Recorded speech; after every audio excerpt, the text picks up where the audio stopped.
The 2023 Asian Cup draw happened earlier today, and I am very excited to check out these groups, guys. I'm going to be giving y'all a live reaction. I have seen nothing. I don't know anything about these groups. I'm going to go through them one by one, give my quick thoughts on it, and I just want to say we will be doing a more flushed out prediction style video in the future. You know, we got to get Jake on for that. Might have to get a couple guests on that video as well. So if you want to see that, make sure you hit the subscribe button and turn on the notification bell. Starting off in Group A, we got Qatar, the host country, again, China, Tajikistan, in Lebanon. I'm having a great morning so far, so we're going to keep this video positive. I think that this is actually a pretty close, potentially extremely entertaining group. Objectively speaking, Qatar is the strongest team in this group. They did just lose Felix Sanchez, their manager, and he was there for a long time. Got a lot of time with that Qatar squad to form them into exactly what he was looking to do. I don't know how this new guy's gonna perform. I mean, I don't even know what his name is. I mean, I'm gonna have to look this up after the fact, but you know, you'd have to say Qatar are the favorites. China are permanently down bad when it comes to football, but you never know. They've made a few deep runs in the Asian Cup before. Tajikistan, I'm not gonna lie to y'all, can't really say much on that country. And Lebanon, you know, got close to qualifying for the World Cup in the final stages, but yeah, I mean, you guys let me know who you think is making it out of this group. Again, I'm not trying to give too many predictions, just like a summary. Let me go ahead and give every group a entertainment grade. I would give this one a B+. I think this is gonna be pretty close. I think you're going to have some flashy players in here. And I have no idea what the order is going to be when it's all said and done. And isn't that what we want from tournament football? Unpredictability. Next up, we got Group B, and that is Australia, Uzbekistan, Syria, and India. I feel like this Australia-Uzbekistan game is about to pop off. If you guys don't know, Uzbekistan are running Asian youth football right now. Like, I think they won the U23s. I want to say with the U20s, they just won or at least made the final. These guys, they're doing something right at the development level. Now, the senior team, I don't think has ever done particularly well. Maybe they've made a semifinal in the past, but definitely the second strongest team. Australia, especially after the World Cup and how they performed there, they got to be looking for 9 points. 3 wins from 3 matches has to be the objective for Australia. If India even get a point from this group, massive dub as far as I'm concerned. And Syria are a wild card team. Like, I'm not really expecting anything from them, but you'd have to imagine they're battling Uzbekistan for that second place finish in this group. For entertainment, not quite as good as the last one. I'm going to give this one a B-, maybe even a C+. Australia, not sexy football. Uzbekistan, kind of unknown. India and Syria.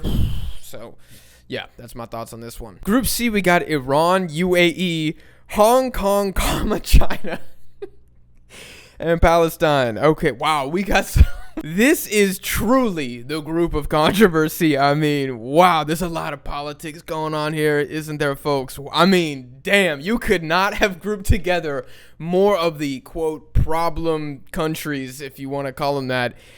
Wow, this was rigged. UAE are kind of like the shining beacon of stability in this group, aren't they? So Iran absolutely have to dominate this group. I mean, UAE is going to be their #1 competitor to win the group. Hong Kong, like, yo, if how they performed in the EAFF E1 championship is any indicator, I just feel like they're going to finish last. Palestine, now I saw an interesting Palestine account on Twitter talking about how Palestine are getting disrespected. Like, how come nobody ever talks about them? They've made it to 3 straight Asian Cups, and they want some respect. Well, here's where you get that respect. If they finish second in this group above UAE and they go through with Iran, I mean, you have my respect. That'd be a massive result. From an entertainment perspective, I'm going to give Group C a B-. I am excited to see a rematch of Iran-UAE. They were in the same World Cup qualifier group, and I thought both games were actually pretty competitive. So, you know, now that we're running it back in the Asian Cup, let's see how UAE can perform this time around. Palestine, hearing a lot of chirping from that camp, so I want to see what they can do in this group stage. And Hong Kong, I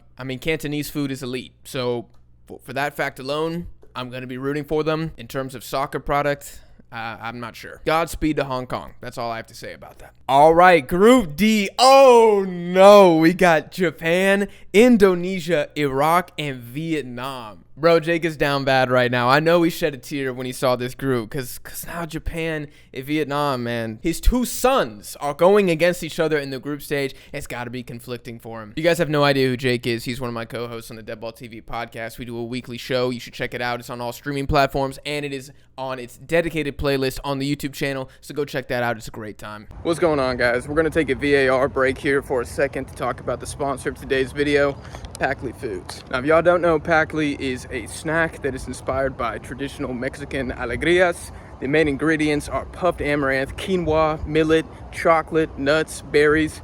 It slaps. Now, I love my DeadBall TV fam, so I would never recommend a snack that I personally do not eat. And to prove that, I'm about to eat this live on camera. Honestly, this stuff is great, guys. No preservatives, no additives, all organic ingredients. Tastes incredible. This is literally the ultimate snack right here. Now, what I can do for y'all is I can get y'all 10% off on all orders of PAKTLI if you use a link down below in the description of this video. You can also use the code DeadBallTV at checkout if you really want to be extra like that. Either way, we would really appreciate it. It helps out the channel. You get a bomb snack that nobody else knows about. You can put your friends on it, probably get some clout points, and it helps a local business. So really, it's just dubs all around. Once again, the link is in the description. Thank you, PAKTLI, for supporting the channel. Now back to the video. I have to say that of the groups so far, this is the most stacked. Vietnam are pretty much enjoying the best string of performance in national team history over the past 5 years, thanks to, Park Hang-seo, their manager, who is now gone, and now they have a Frenchman in here, Philippe, what's his name? Philippe Trossier, who used to manage the Japanese national team, fun fact. So, okay, here's another narrative. Maybe he wants to get revenge against the Japanese national team. And if you guys don't remember, Japan and Vietnam tied 1-1 in the final matchup in the World Cup qualifying. And it was actually a very good game. Maya Yoshida header, I want to say, to equalize. Vietnam actually scored first. So there's a lot of excitement here. Iraq actually won the Asian Cup, guys, back in 2007. I want to say they beat Saudi Arabia in the final. Big deal. Big deal when that happened. And that's the beauty of the Asian Cup, is like any of these teams can win it. Of course, you have your favorites, Japan, Korea, who we haven't actually seen yet, Australia. But the little teams, they do perform in this tournament. That's why I think it's so underrated. And they have made a World Cup, too. So, again, Iraq definitely doesn't have the best international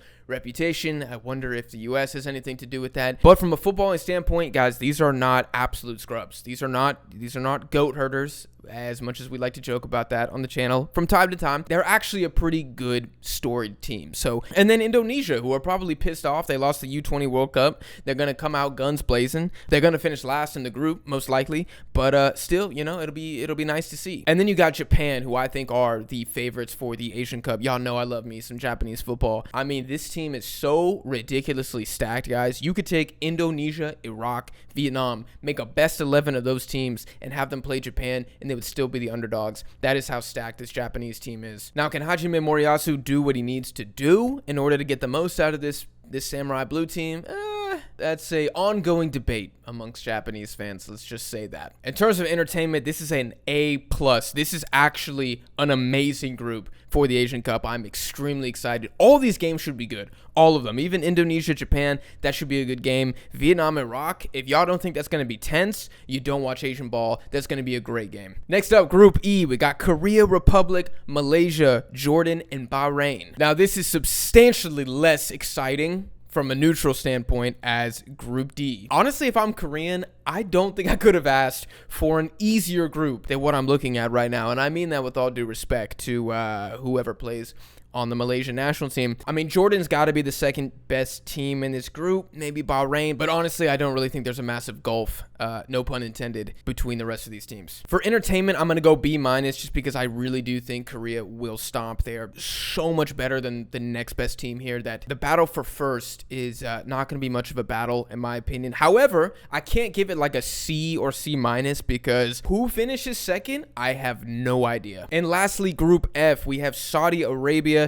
Thailand, Kyrgyz Republic, and Oman. And I apologize if I mispronounced that. I've never actually said Kyrgyz out loud in my life before until now. If I mispronounced it, let me know in the comments. So we got Saudi Arabia, who famously beat Argentina at the World Cup before bottling it against Poland in Mexico in the latter games, and Oman, who did make it to the final stage of Asian World Cup qualifying, but did not do enough. Did have an impressive and honestly embarrassing, depending on how you look at it, victory 1-0 against Japan in the qualifying. So can they kind of rediscover that form and put in another similar performance, maybe finish second in this group? I think they'd be looking to do so. Thailand, I'm not gonna lie to y'all, I don't really know what was going down there. I mean, I pray to God that they're not eating drunken noodles before the game. You know, at least wait till after the game, because it's a very heavy food. It's going to be weighing on the stomach. Sprint speed, acceleration, definitely going down after something like that. But they're probably feeling mildly confident that they could finish second in this group.